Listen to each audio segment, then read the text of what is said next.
draw from Hindu law here that the purpose of marriage or the object of dampatya is a child, is procreation. Now, therefore, comes the central question with respect to all the permutations and combinations which my lords posed by way of circumstances. What happens to a single child? What happens to a single parent? What happens if it's a homosexual single parent? So on I and so think forth. we perhaps are aware of how to read these judgments. Please. We don't need to be taught. No, Millets, I'm sorry. I understand. I'm just placing reliance. The question of legislative competence is just one aspect of the issue which hinges on separation of powers. But I go a step further, which is to say that when the petitions raise the question of change in heteronormative attitudes, does the society have a right of agency to participate in these proceedings or not, at least in this particular issue or not?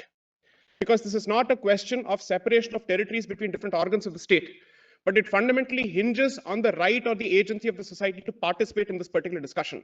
And that is the central problem when these kind of issues and subjects are taken up by the court of law, as opposed to leaving it for legislative prerogative to apply its mind.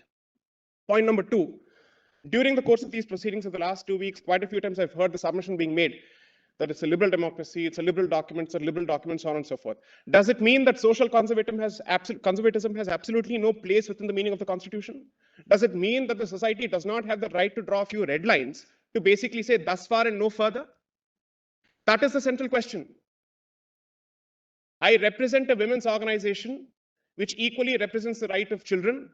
And therefore, as a civil society organization, the question that is being raised is that the nature of the prayers raised in the petition has the consequence of individualizing a socio-centric institution such as marriage, which is to say, as long as it is a transaction that takes place between two individuals who are consenting and who are not prohibited by any prohibition of degrees, so to speak, the rest of the society has absolutely no say as far as this institution is concerned.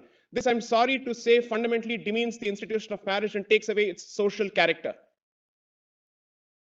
So these are the meta questions that I think which arise for consideration before this honorable court when these kind of petitions are filed. I'm sorry to say this, and let me try and perhaps tone down the rigor of my submission to the extent of saying, I believe that they have a cause.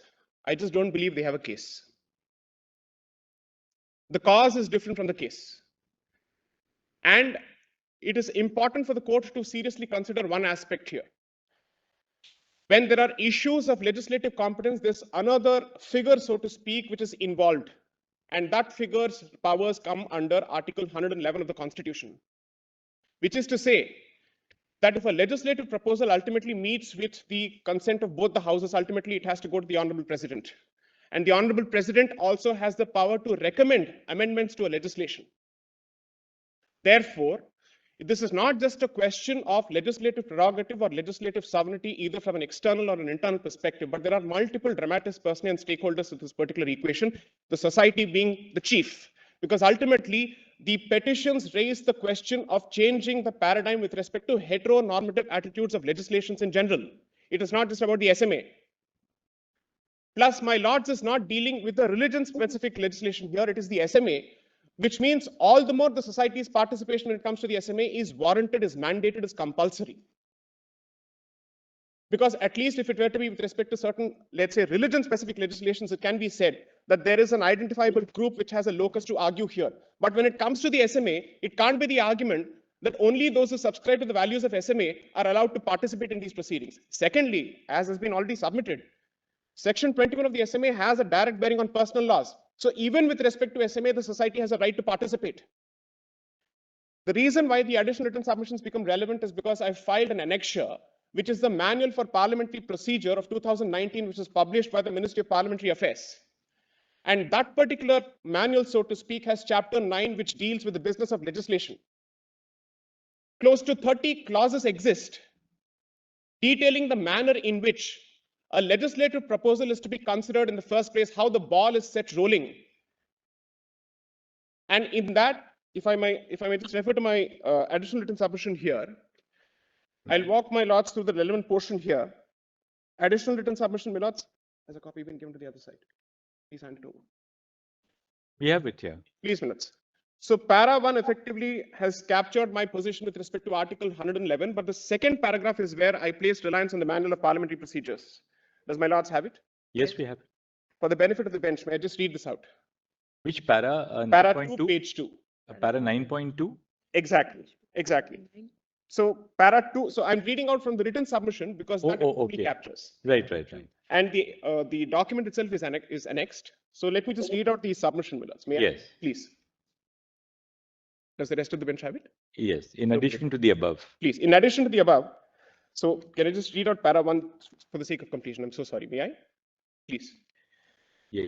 It is humbly submitted that apart from circumvention of legislative prerogative and sovereignty, violation of the doctrine of separation of powers seriously impinges and encroaches upon presidential prerogative under Article 111 of the Constitution. Under the said article, firstly, the Honorable President has the right to receive the bill for his assent after it is passed by both houses of Parliament. This translates to countervailing obligations on the Parliament to present the bill for the Honorable President's assent. Further, under the article, not only does the Honorable President have the right to withhold assent, but also the power to recommend amendments and also reconsideration of certain specific provisions in a certain bill. Now, paragraph number 2. In addition to the above, reliance is also placed on the Manual of Parliamentary Procedures issued by the Ministry of Parliamentary Affairs in July 2019, which contains a specific chapter, Chapter 9, titled Legislation. My apologies for the speed. I'm just trying to keep up with time here. Please.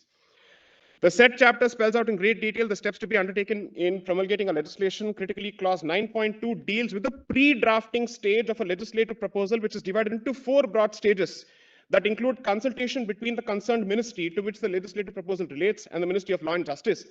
Critically, the latter ministry shall review the legislative proposal for legal and constitutional feasibility, validity, as also, and here I quote, necessity and desirability of such a proposal. Clause 9.5 envisages approval of the cabinet followed by an assessment under clause 9.6 of the expenditure involved. Critically, clause 9.7.1 envisages securing the recommendation of the Honorable President after the introduction of the bill, which is different from the assent sought under Article 111. Then, my lords, clause 9.12 speaks of the possible referral of that particular bill to a select committee or a joint committee or for circulation for public opinion. If I may say so, and I say this with the deepest of respect and the greatest of humility that I can command at this point, that the judicial mechanism cannot be a substitute to any of these steps, especially when it comes to such a serious issue. And I draw from Hindu law here that the purpose of marriage or the object of dampatya is a child, is procreation. Now, therefore, comes the central question with respect to all the permutations and combinations which my lords posed by way of circumstances. What happens to a single child? What happens to a single parent? What happens if it's a homosexual single parent? So on and so forth. Allow me to answer this question in a slightly different fashion. Public morality is decided by normative attitudes. The norm is decided primarily by the mainstream. This is not a majoritarian argument. This is a statement of fact in a democracy. Point number 2. When normative attitudes are sought to be revisited, to say that those who constitute the norm don't get to participate in this discussion because that particular process and that particular, let's say, dance of democracy is sought to be circumvented by using the instrumentality of the court to secure a certain outcome, I'm sorry to say, defeats the purpose of advocacy. Those who are interested in convincing the society are expected to engage with the rest of the society to make good their cause. The judiciary cannot be a substitute to this particular process, because then that effectively replaces societal cogitation with, I'm sorry to use the words, judicial paternalism. That can't happen. 3,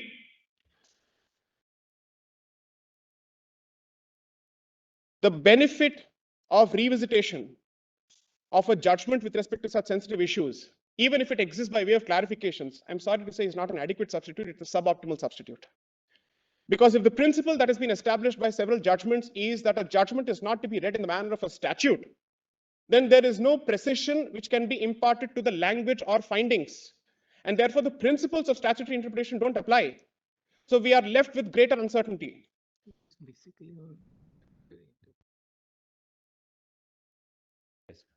Please.